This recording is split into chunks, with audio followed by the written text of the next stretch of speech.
And Charlotte Valentine, thank you so much for being here today. It is such a pleasure to meet you and You talk too. about your book, He Walks Past My House, which I've Yes. seen, I've read a little bit of it. I've read the synopsis. This is a thriller. Hmm.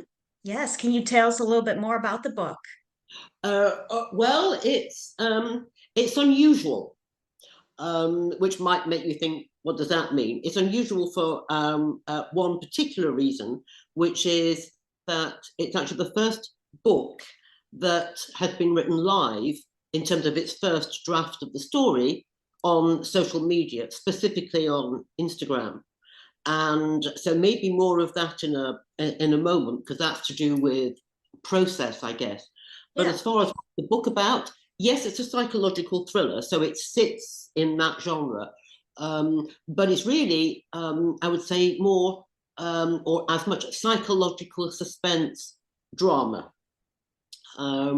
It's very much character driven, and my co-author and I, obviously Amanda, we wrote this from three individual points of view. So we have three primary characters, um, and we alternate the narrative between the perspective of those three characters. And we've also told it in first person. And for authors, both those things actually are a challenge. But we did it because we felt that helped us to really get inside the heads of these characters. And it's a story that has lots of twists and turns to it, which readers who've read it have observed. Um, uh, I should also say there is another character, a fourth character, about whom I will say nothing.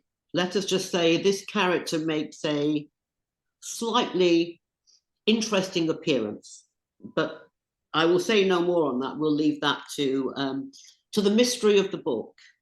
For the So readers to enjoy, yes, and absolutely, discover. Mhm. and it's a story of love, revenge, betrayal, and really, and again, this goes back to the first person and individual points of view um, issue. It's about how these three characters react to all those three things and how far they will go for love, revenge, betrayal, which let's say is, in the case of these three people, quite a long way. They will go quite a long way for those three things, but then maybe we all do. So, does that give you some kind of an overview? Absolutely. It sounds thrilling. It sounds like these people are going to be tested to their extreme limits. And like you said, you never know how you are going to react when you're in some sort of stressful and crazy, chaotic environment. So that Yes, yeah, sounds, Mhm. yeah. And what's interesting is I think people have been quite fascinated by how these three people have dealt with um, some strange but by no means unusual or unique situations, and how they interact with each other. Um, and I would say that there are probably some things about these characters that people might, or about their behaviors, that some people might find a little controversial. Not everybody will agree with what these three people do. And I'm sure people are reading it and saying, well, I wouldn't do that. And when Amanda and I were writing it, what we were at pains to make sure as we wrote it was whether or not some of the things these characters do is what we might do. It doesn't really matter. It's whether you can see that realistically any one of these characters might do these things. And you've made a good point that at the end of the day, people can think hypothetically how they would react to a given set of circumstances. But once you're in it and your mind is dominated by perhaps the stress of a situation, who knows what the hell we'd all do? So that's Yes. kind of the flavor of it. And that sounds like the most thrilling part of it, seeing what a character will do under that pressure, under that stress, in that Yeah, situation. So yeah. it sounds right up my alley. I love psychological thrillers. But let's move on to a couple more questions here. Sure. And I think we can start with what inspired you to become an indie author? Well, I guess what inspired me to be an author is I have always written. I've always liked writing and I've always liked stories. I was very lucky to grow up with a great aunt who used to tell me nighttime, bedtime stories. And she made them all up. I mean, and every night I would say, please tell me a story. And looking back, I realized what a hell of a good storyteller she was. But I think she kind of sowed in me a seed of enjoying being a raconteur, enjoying telling stories. I've always written, but I've always written in an academic context or a business context.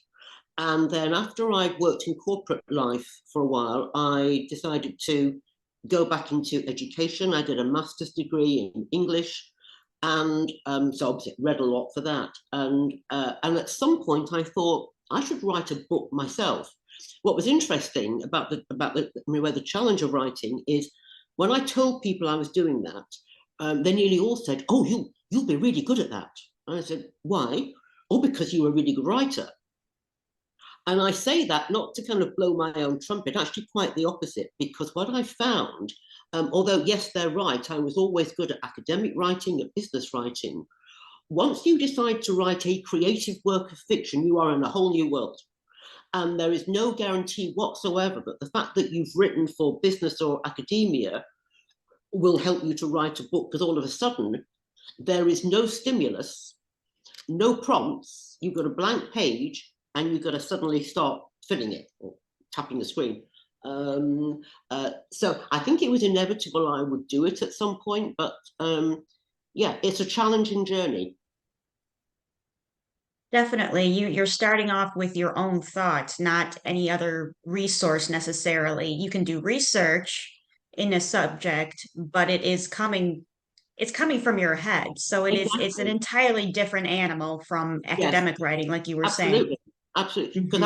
academically or in business, you are responding to something. Either you're analyzing a situation and coming up with a solution, or you're analyzing a book, or I did a law degree first, you're analyzing a legal case, but there is a stimulus that drives your writing.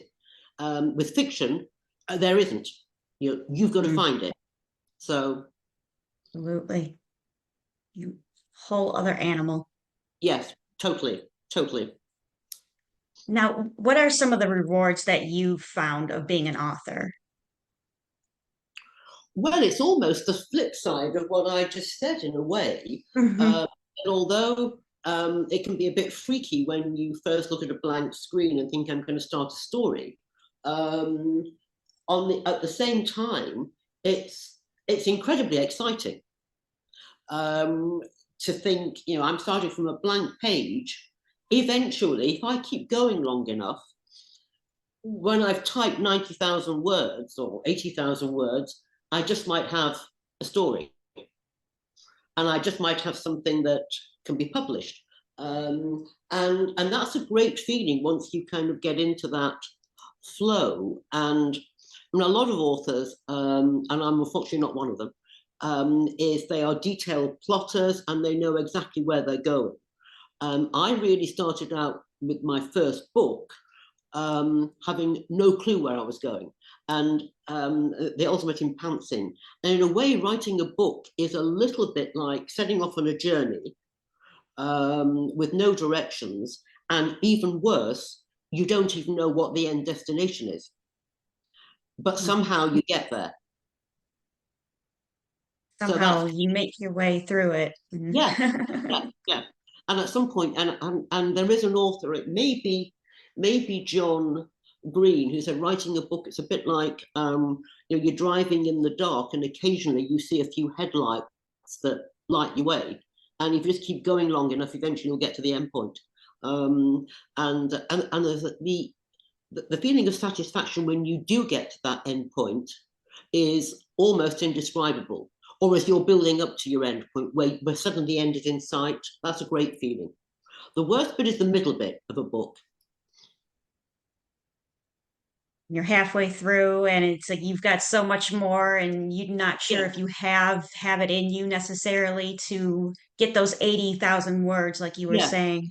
yeah, yeah, absolutely. Hmm. And I think when you're writing a book, and I even find it when I'm reading books, and people may feel it when they read my books, very often a book has an incredibly good start, an incredibly good finish, but in the middle, you realize that the writer, whether I can say this both as reader and writer, they're having to really work hard to keep that momentum in the middle bit. That's the biggest challenge, not to lose the reader kind of halfway through, and how you get to that end point, and for it to still make sense against the beginning, and what was the journey that these characters took, and how do you keep the interest in that?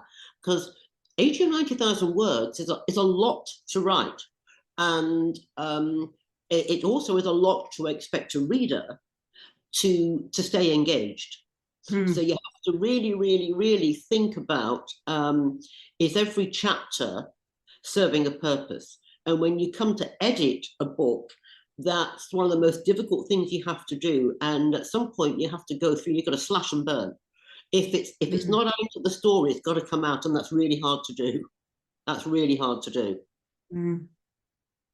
I can imagine just a certain piece that you're either exploring the character's psyche or it's just a really good scene, but it doesn't necessarily fit with the Yes, overall story. And yes, I would admit cutting that is almost gutting you.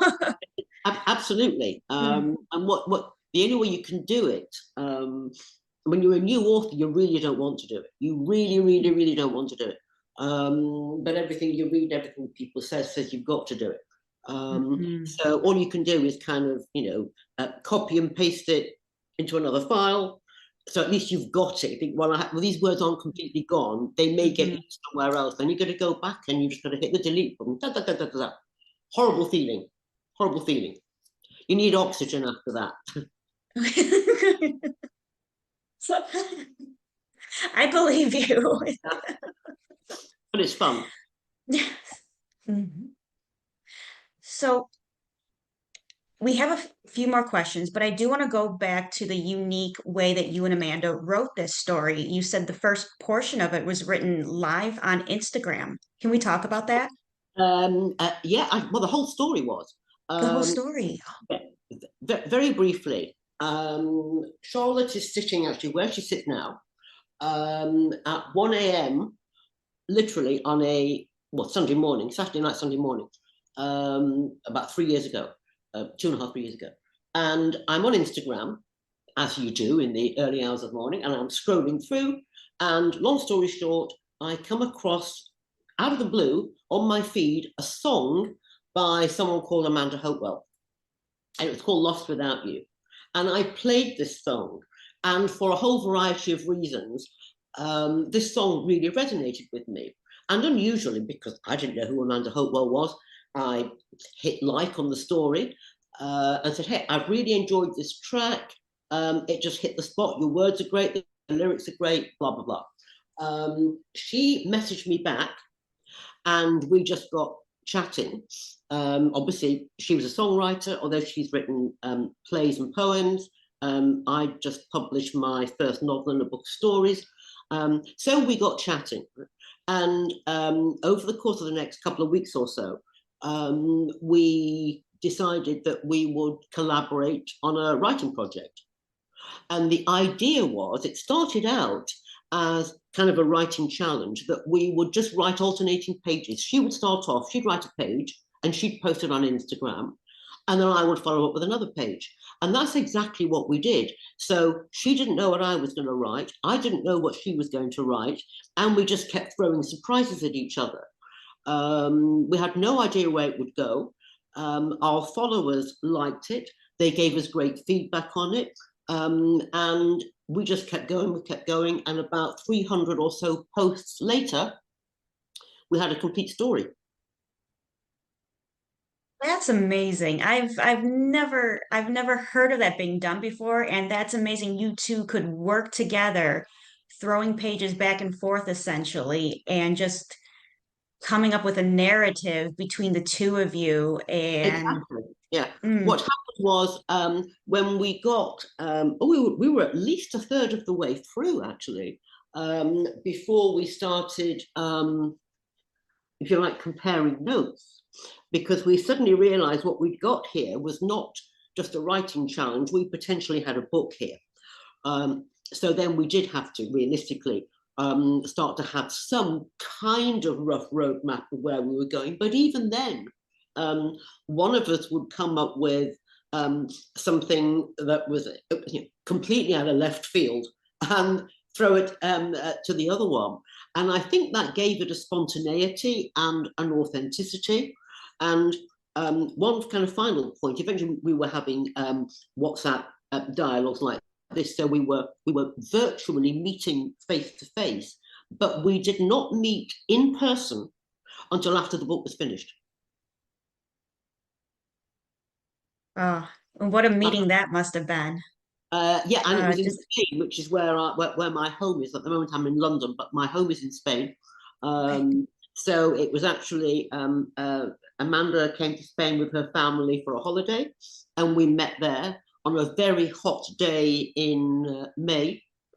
Um, yeah, so I mean, and from there onwards, of course, we then started the process of editing and cover design and all those kind of things. mm, Um, but we still believe, and you're always going to be careful about making these sorts of statements, but we are pretty certain this continues to be unique.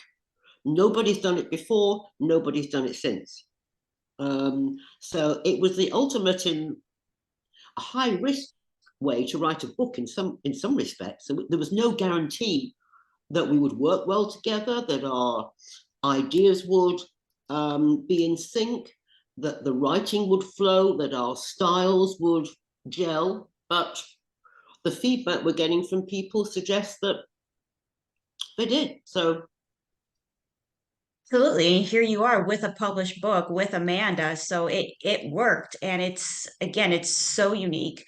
And I also wanted to talk about, you mentioned, editing, coming up with the cover, going into publishing then, what were some challenges? What were your favorite part of the publishing process with this book, and what was your least favorite part?